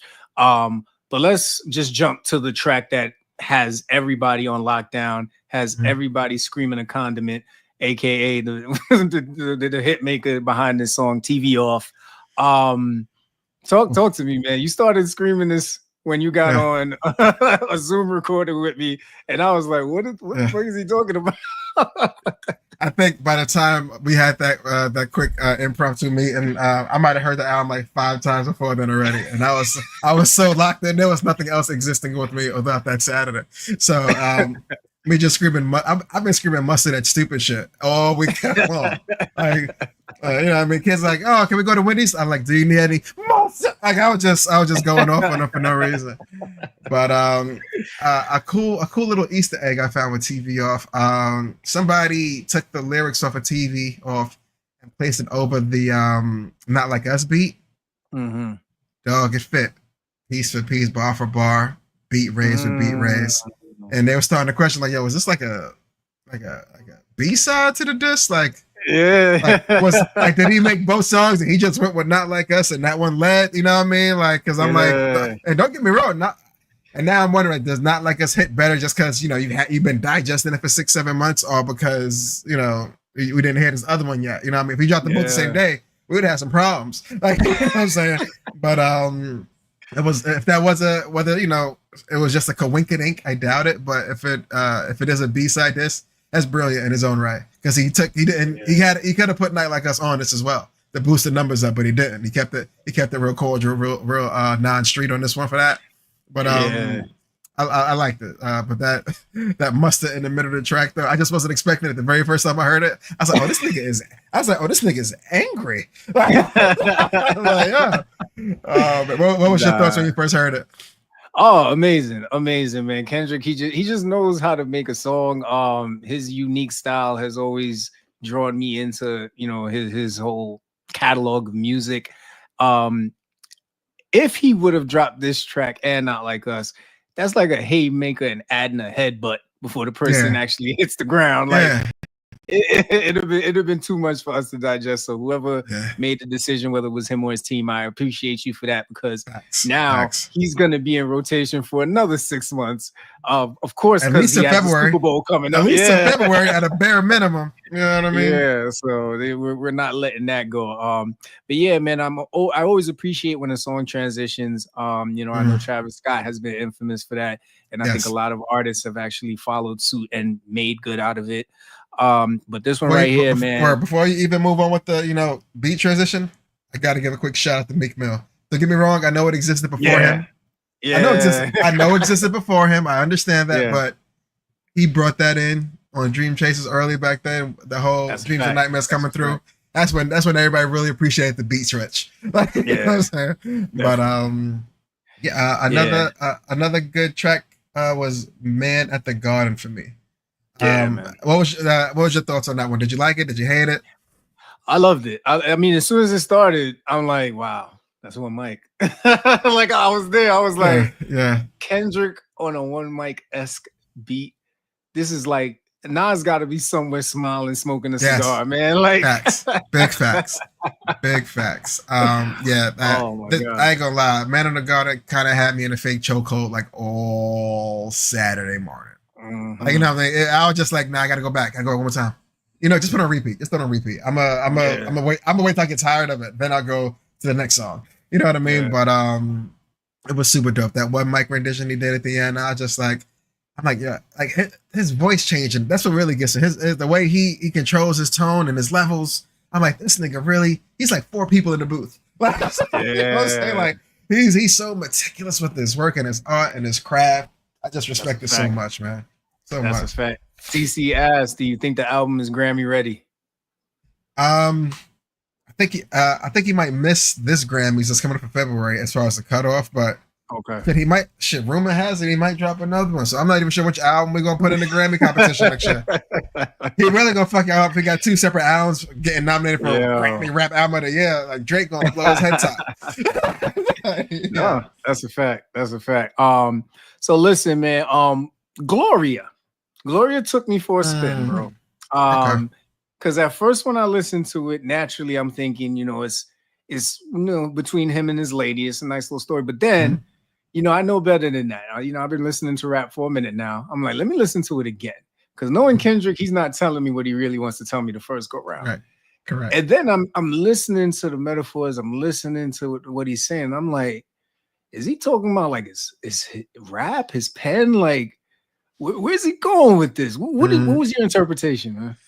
Like you said, it started off with him just representing his relationship with his actual missus at the time. But then he transitioned into something a little heavier, a little darker. And I'm like, I don't think he's talking about the wife anymore, like you just said. You know what I mean? But I'm still not really sure where he's going with it. And I might have heard about 17 times. I'm like, yo, he's putting us in a place that's beyond his wife, but it's still within him, but it's no longer in the relationship stratosphere. And what he was first talking about. He took it to a place I just wasn't ready for it. I'm still trying to decipher it on the low. I'm not sure.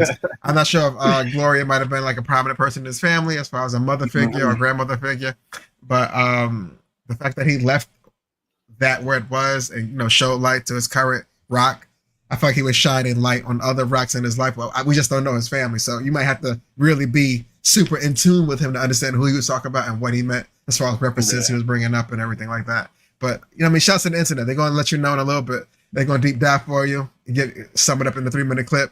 So I've been watching those all week as well. But somebody will give me the Gloria breakdown real soon. Definitely. And I think the last song I'll get into, because I know you got some more interesting news to get into along the same topic. Squabble Up, bro. The video dropped, and within 2 hours, that shit had 1 million views. A lot of really cool shit happening in that video. But when he pulled out the How to Be More Like Kendrick for Dummies book, that was legendary. He had so many Easter eggs and shout outs, like you're saying earlier, like just showing light and love to old 90s hip hop. But I did see an Easter egg vid where a lot of the 90s hip hop references that he was using throughout the video all were albums or groups that had double disc albums. And he kept highlighting these certain people. I was like, is this nigga letting you know he got something coming real soon again? It's not over. Like, this nigga's diabolical. This guy at this point, like, he's just overthinking the overthinkers. You know what I mean? And the internet, they're gonna run with it. They're gonna make it more than what it is. But I'm happy he did it. Like, I just don't know how he has the time at this point. Like, I'm still trying to figure out when he made those 6 tracks against Drake in that last 2-week span. Whenever he did that, I'm like, because they sound like they've been made. Like, they sound wild polished. Like, he's had these. Like, he's been working on this for some time. I'm like, but him being like a studio rat that he is, he might have had him for some time. So I really don't know. What I mean? But shouts to him. Shouts to his intellect, his introspect, and his ability to layer things without making it look like a real layer. I appreciate that for sure. For sure. I think this album is literally like reminds me of Dark Knight Rises. Like the whole time Batman was rolling around trying to protect this chick, and she was the one after him the entire time.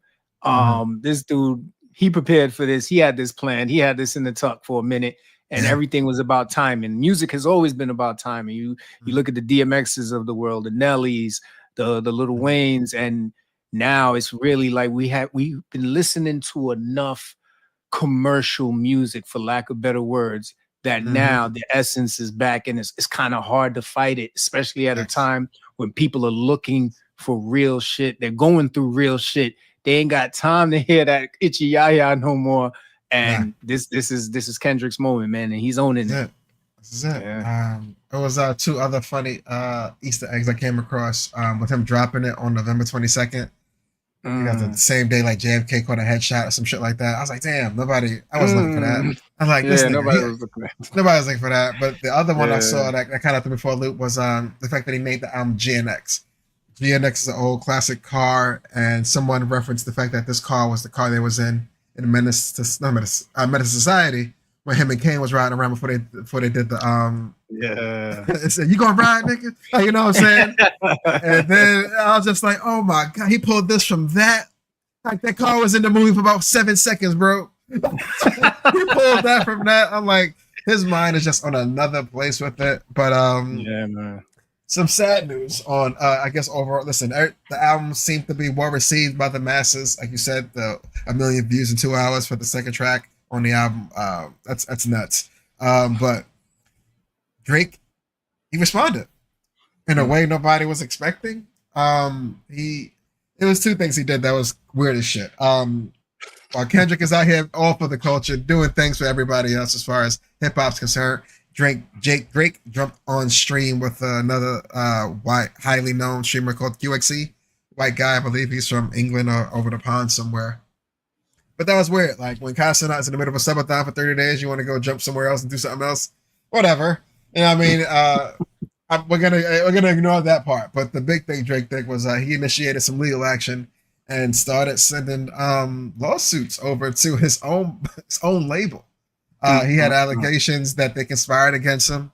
The popularity of Not Like Us was just bigger than he could. It was like the response was so. Actually, he's like, nah, they gotta be fake. Like, you know what I mean? At some point, it was real. But I'm not. Listen, all summer, I'm not gonna lie. No matter where you went, where you was, yeah, it played. Like, you know what I'm saying? So me feel like I heard it that much to be that popular made sense for the traction that it was on. But for Drake to take a step back and go, nah, this nigga's calling me a pedophile, bro. Like I got some. This can't be so loud. And no, and on his end, like he feels it's false allegations. And you don't expect it. If it's false, then it's just a rap bar that got carried away. I get it, but at the end of the day, he's still calling me this, and this shit is like quadruple diamond. Like, you know what I'm saying? Like, this shit can't be. You know what I mean? But yeah, he's initiated that. He filed in court this past Monday. I just don't understand his. Even if he does win this case some weird way, which I doubt. You know, to go the legal route in a hip hop beef that's already considered over. Where does this put you? Like, where are you on the hip hop scale? Is he allowed to rap anymore? What are we doing?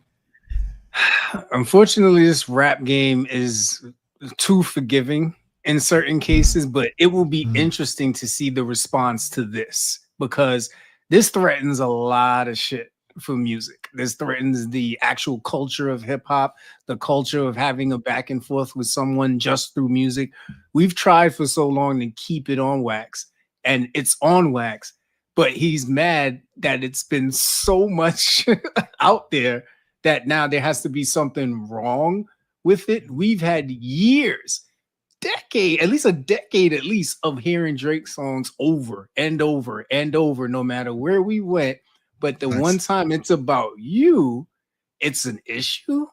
That was weird as fuck. Sounds very selfish, man. And I think Joe Budden said the same thing. It sounds very selfish, and it lets you know that there was always something off about this guy. You know what I mean? Because it was all good when they were going back and forth and they were sparring, but then when Not Like Us came, like, Hit 'Em Up. I wasn't like grown for Hit 'Em Up, but I can imagine what it was like in them clubs when Hit 'Em Up dropped. You know what I mean? Yeah. And we didn't have the same type of access to music the way we do now, but I can imagine this is this generation's version of Hit 'Em Up. And the access to music now, they drove that shit up. You know what I mean? I can see people going in the clubs now and be like, yo, play that Not Like Us. Play that Not Like Us. Like, come on, bro.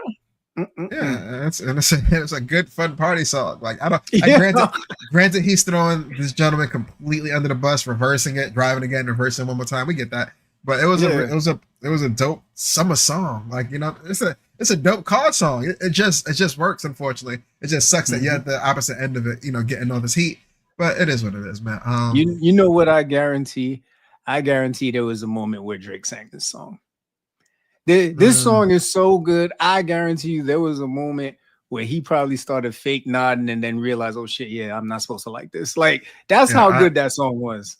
I know for a fact that child that Pusha T brought up was singing this on his lonesome, singing it in secret somewhere. I know, and it's like, they're not like us. They not like all by himself. Like he had to. He couldn't avoid it. All the kids in school are singing to Dad. I don't know what you want me to do. Yeah. Yeah. Oh man, but good stuff nonetheless, man. Yes, sir. Yes, sir. In other news, man, Meg Thee Stallion and Flo Milli dropped a video to their song "Rock Steady." Wow. God is good. God I haven't has caught blessed that one these. yet. Yeah, God has blessed these young ladies with talent. And before y'all judge me, I am talking about their rap skills. But the art of what they do is tremendous. Make sure y'all go check that video out. Yo, Kenny, you ain't doing me no justice over there. I'm just saying I can't name one Flo Milli song. I'm sorry, but yeah, man, we're gonna check this out. You know what I mean? Go run that up. You know what I'm saying? Do what you gotta do. Do what you gotta do. Do what you gotta do. Oh man. One other some other music stuff I saw this week. Are you familiar with Tidra Moses? No. Okay.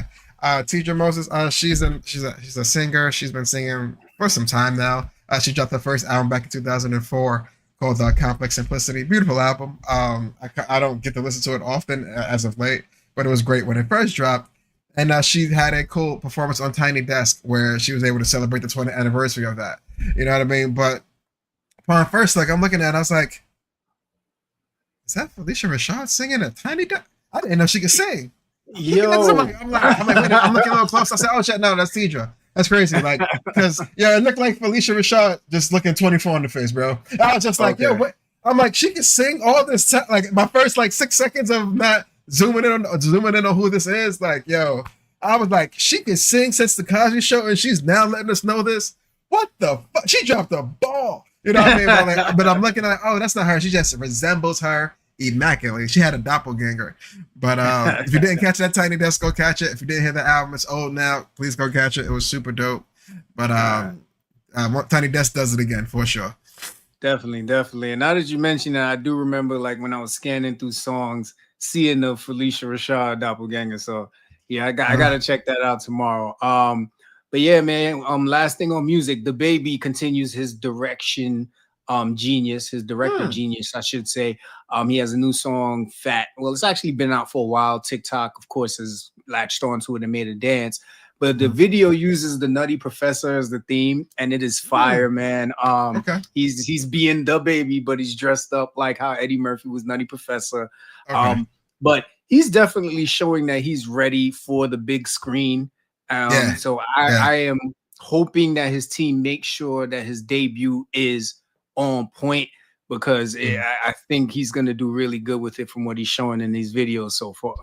Yeah, he's going to be good. And he's been the actor since you first met him with the whole pamper gamut. You know what I mean? Just trying to put his name out there, catch attention. It works. Whenever he does it, it usually works. I know he had a little spiel at the concert mentioning a couple of things that people don't want to hear from him specifically, but he looks like he's bouncing back from that, and people are finally putting that in the rear view of his career. And it's getting back to what people know him for, and that's getting back to the rap and the visuals, because he's really good with producing those. So yeah, man, I wish the best for him. Hopefully it works out again this time around. Yes, sir. And on the TV show front, man, Netflix came back with part 2 to Sprint. The first one, Sprint, watched the sprinters in actually Budapest, and you saw Noah Lyles actually capture the 100-meter for the first time in the World Championships.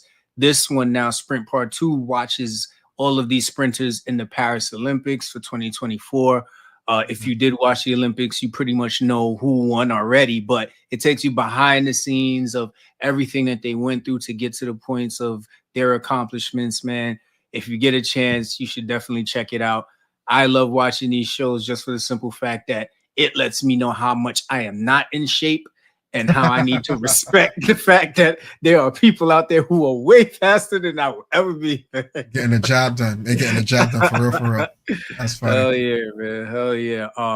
And then a couple of coming soons, man, for my Suits fans. Listen up, y'all. There is a spinoff on the way. Yes, sir. There is a spinoff on the way. It's going to be Suits LA. It is set to debut February 23rd, 2025 on NBC. Now, we all know those dates can be tentative given anything with filming, but it's going to be starring Stephen Amell as Ted Black. But our very own, our favorite Harvey Specter, Gabriel Mack, is set to reprise his role as Harvey in this new spinoff. Don't know What's how up? often he's going to be in the show, but they're saying that he will be making some appearances. So I'm very excited about that. Okay. I'm pretty sure there's some other, everybody wants to see Mike, of course. But yeah, man, hopefully some others make some appearances and we'll see how that goes.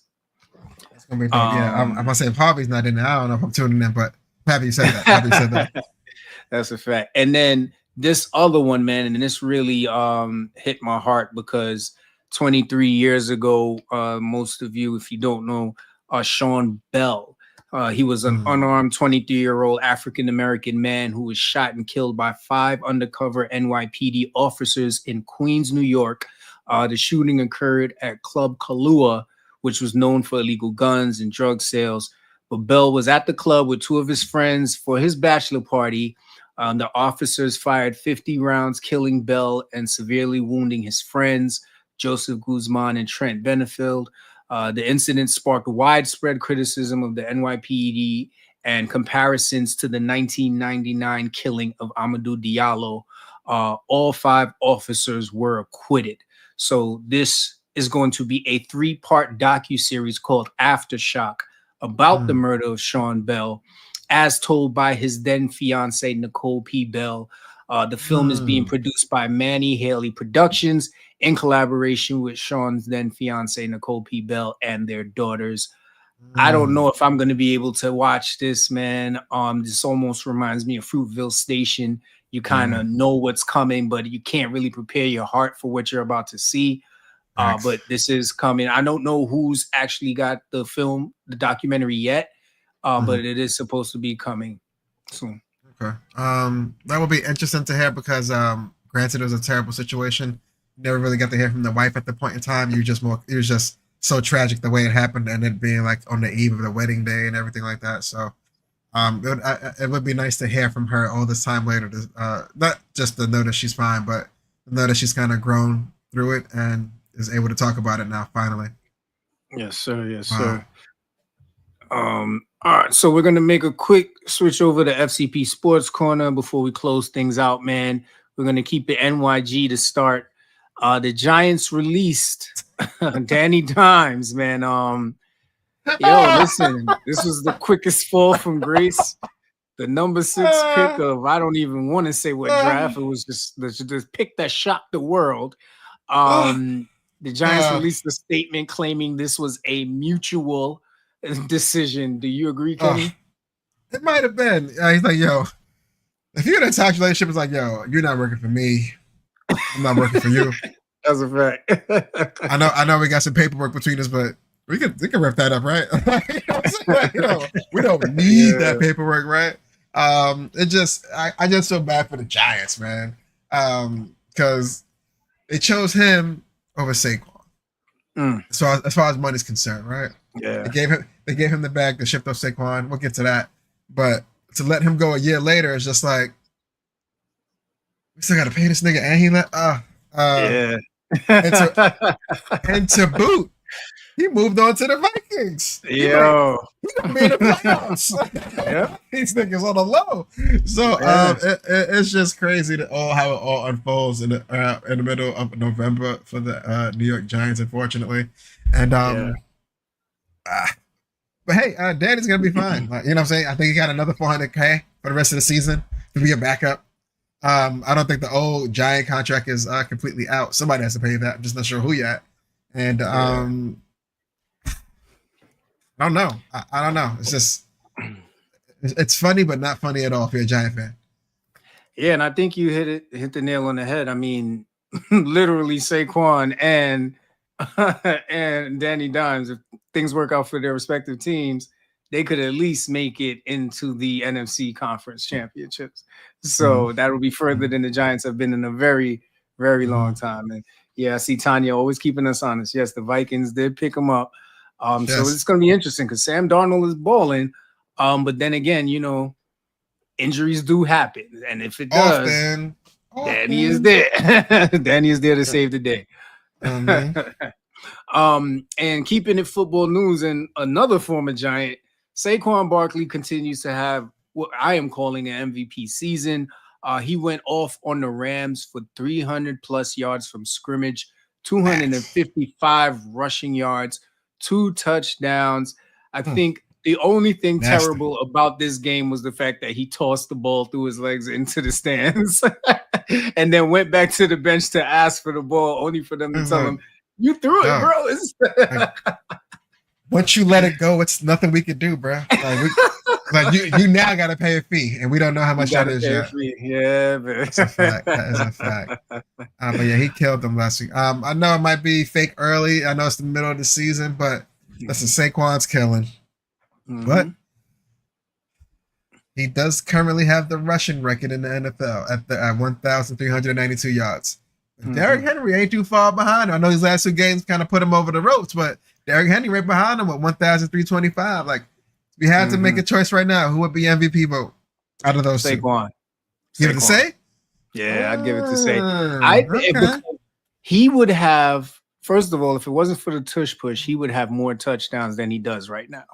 I've literally watched games where they've taken they've taken Saquon out, or they have not given him the ball in the red zone to do other things. So he could be doing a lot more damage. He's my MVP pick.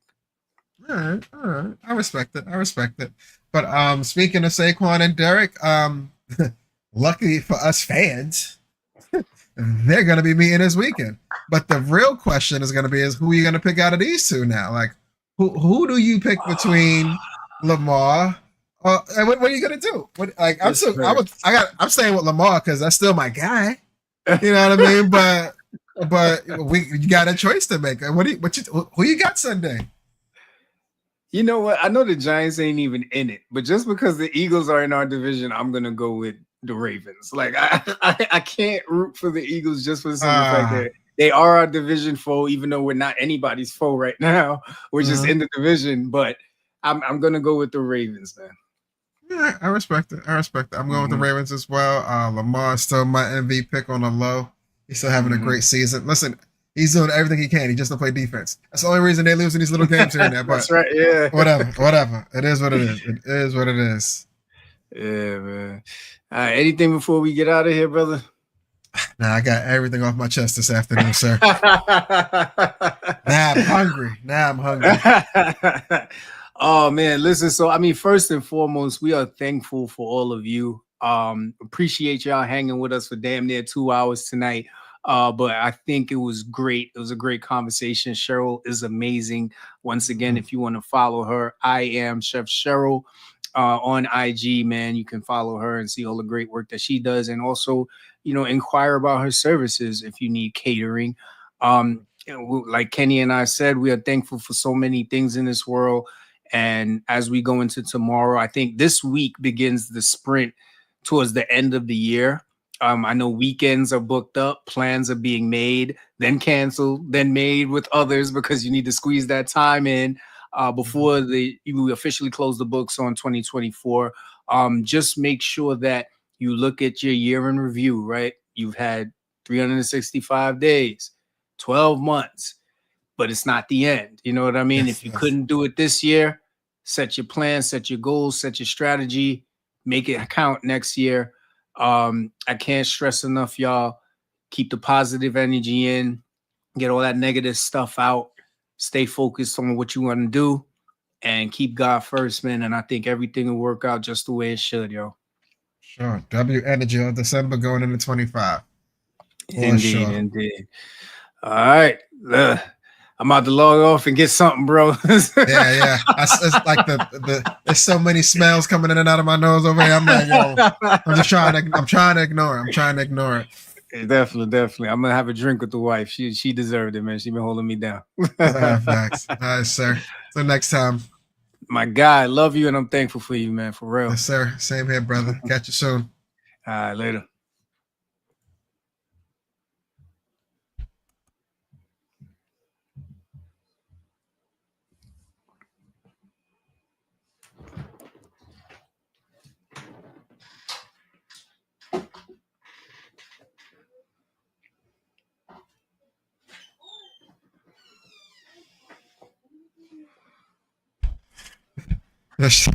Chef Cheryl stuck around for the whole. Yeah.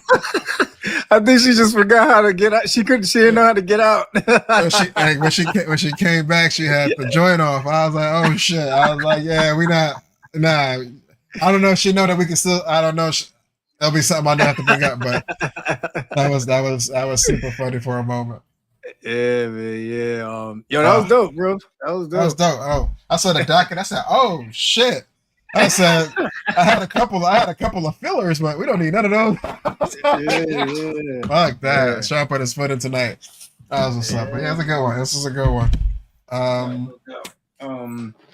So at some point, bro, we got to talk about probably restructuring the channel to like a Freedom Cage Media, Freedom Cage, whatever we want to call it. To your point, just to make sure everything kind of aligns with the structure. But I'm excited, man. I mean, everything's in place. Everything's ready to go. I got one edit of our promo ready to go where it's just me and you talking about it. And then I'm going to do another one where it's more Ramel kind of talking about it. I'll probably drop that on Monday. And then you got the episode dropping on Tuesday.